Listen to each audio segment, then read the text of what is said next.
Саламатсызбы эжеке? Саламатчылык. Кесиптик майраңыз менен. Рахмат. Чоң рахмат.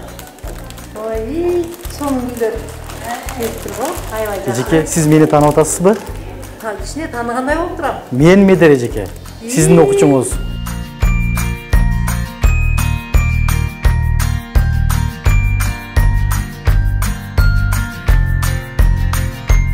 Медер, кандайсың балам анан? Кайсы кесиптин ээси болуп жүрөсүң? Кандай жумуш аткарып атасың? Эжеке, мен мугалимдик кесипти аркалагам. Неге сен банкир болом дечи элең го, дайым эле 1-класстан баштап эле банкир болом дечи элең го. Эмне себептен мугалим болуп калдың? Эжеке, менин мугалим болуп калышыма сиз себепкерсиз. Мен? Кандайча? Эсиңизде барбы? 5-класстагы окуя. Ошол күндөн тарта мен да сиз сыяктуу балдарды тарбиялайм деп мугалим болууга максат койгом. 5-класста? Кандай окуя? Чын эле эсиңизде жокпу? Жок. Анда мен сизге айтып берейин.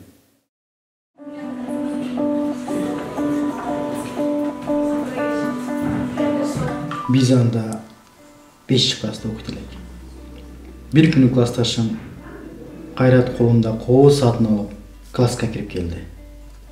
Ал кичинекей кутучага салынган. Менин көзүмө дароо урунду. Кызыгып, бул эмне деп сурай калдым. Кайрат, досум, бул саат. Атам мага туулган күнүмө сатып берди. Сонун бекен деп мактанды да саатты кутусу менен партанын үстүнө коюп койду.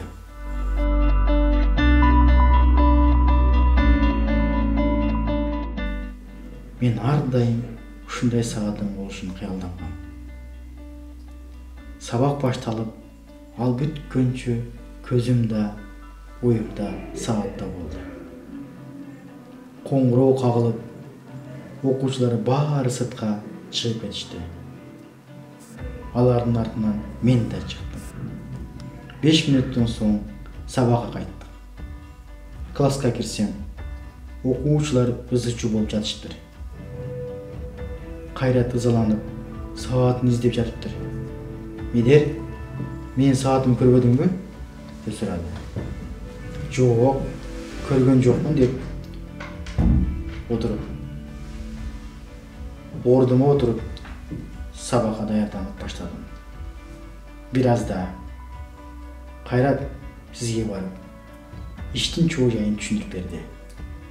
Сиз бизге карап, балдар, Кайраттын саатын ким алды? Жанымда отурган окуучулар. Эгер алган болсоңор кайтарып бергиле деп айттыңыз. Эч ким унчуккан жок. Сиз күлүштү алып, эшикти ичинен кулплап койдуңуз да, мен силердин чөнтөгүңөрдү текшерип чыгышым керек деп баарыбызды ыскыга чыгарып, көзүбүздү жумуубузду айттыңыз. Ар бир окуучуну бирден текшерип, бардык окуучунун чөнтөгүн карап чыккан соң, көзүңөрдү ачкыла, саатты таптым. Эми ордуңарга отурула дедиңиз. Сабакты уладыңыз. Убакыт заматты өтүп, сабак аяктады. Баарыбыз үйгө тарадык. Бирок Кайраттын сааты кайдан, кимден табылганы боюнча бир да сөз козголгон жок.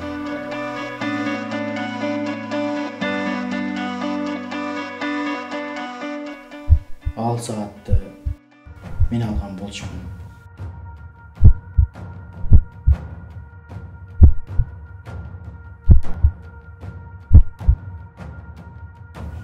Качан гана биздин чөнтөктөрүбүздү текшерип баштаганыбызда менин бул кичинекей жашоомдогу эң уяттуу учурум экенин сезип тургам.